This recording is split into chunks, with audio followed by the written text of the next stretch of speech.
बड़ी खबर मिल रही है। केंद्रीय मंत्री के घर मर्डर का मामला। वारदात के समय सीसीटीवी फुटेज आया सामने। किसी के बुलाने पर कमरे में गया विनय। सुबह 4:08 तक जिंदा था विनय श्रीवास्तव। जमीन पर सोते हुए दिखा अजय रावत। गोली की आवाज से चौंककर उठता दिखता है। और अजय रावत जिस कमरे में वारदात हुई वहां का सीसीटीवी बंद था। अंकित अजय शमीम बाबा पर हत्या का आरोप है और मंत्री के बेटे विकास की पिस्टल से हत्या हुई है। केंद्रीय मंत्री कौशल किशोर के बेटे के घर में हत्या के मामले में वारदात के समय का सीसीटीवी फुटेज सामने आया। फुटेज में दिख रहा है कि सुबह 4:08 पर विनय श्रीवास्तव जिंदा था और वे घर के लिए निकल रहा था, लेकिन फिर किसी ने बुलाने पर कमरे में विनय श्रीवास्तव गया और तभी उसे गोली मारी गई। जिस कमरे में विनय गया उस कमरे की सीसीटीवी फुटेज सामने नहीं आई है क्योंकि कैमरा बंद था। जो सीसीटीवी फुटेज सामने आया है उससे यही लग रहा है कि वारदात को चंद सेकंड में अंजाम दिया गया। और सीसीटीवी फुटेज में दिख रहा है कि विनय श्रीवास्तव हत्याकांड में शामिल एक आरोपी अजय रावत ड्राइंग रूम में जमीन पर सो रहा है और गोली की आवाज से अजय रावत चौंक कर उठता हुआ नजर आता है। इतना ही नहीं, ड्राइंग रूम में शराब की बोतल और साथ ही ताश के पत्ते भी नजर नहीं आए। तो अब सीसीटीवी फुटेज सामने आ गई है। केंद्रीय मंत्री के घर पर मर्डर का मामला था। वारदात के समय का सीसीटीवी फुटेज सामने आया है। किसी के बुलाने पर कमरे में गया था विनय। 4:08 तक वो जिंदा था। इसी पर बातचीत करने के लिए ऋषभ मणि हमारे साथ जुड़ गए हैं।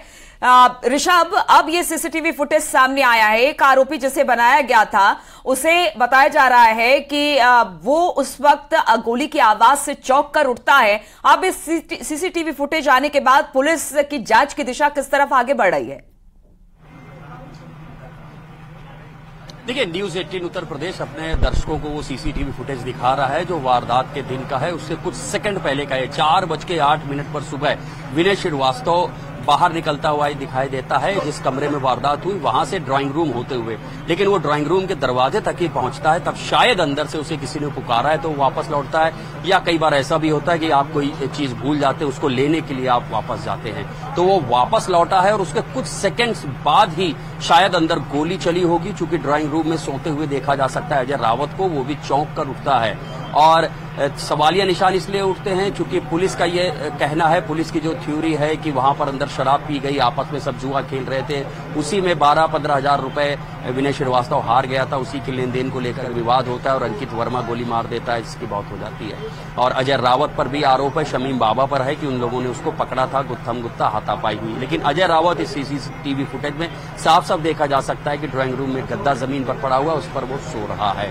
तो कुछ सेकंड्स के अंदर वारदात हो जाती है। जब अंदर जा रहा है विनय श्रीवास्तव तो पैंट शर्ट पहने हुए बाकायदा दिख रहा है, लेकिन जब शव आता है हम लोगों के पास जो फुटेज आता है उसमें आप देख सकते हैं कि बनियान में पड़ा हुआ है विनय श्रीवास्तव और जो शर्ट थी वो भी उसकी फटी थी, बाद में उसके कई बटन भी टूटे थे। और ये कहानी गढ़ी गई थी कि अंदर मारपीट हुई है दोस्तों के बीच में और उसके बाद विकास किशोर की पिस्टल से गोली चली जिससे विनय श्रीवास्तव की मौत हुई। तो क्या अंदर मारपीट हुई थी? कुछ सेकंड्स के अंदर ही विनय श्रीवास्तव ड्राइंग रूम के गेट से फिर अंदर जाता है, उसके कुछ सेकंड बाद शायद गोली चलने की आवाज। बिल्कुल ऋषभ मणि, अभी भी कई सारे ऐसे सवाल जिसका जवाब पुलिस ढूंढ रही है। आप नजर बनाए रखिएगा पूरे मामले पर। तमाम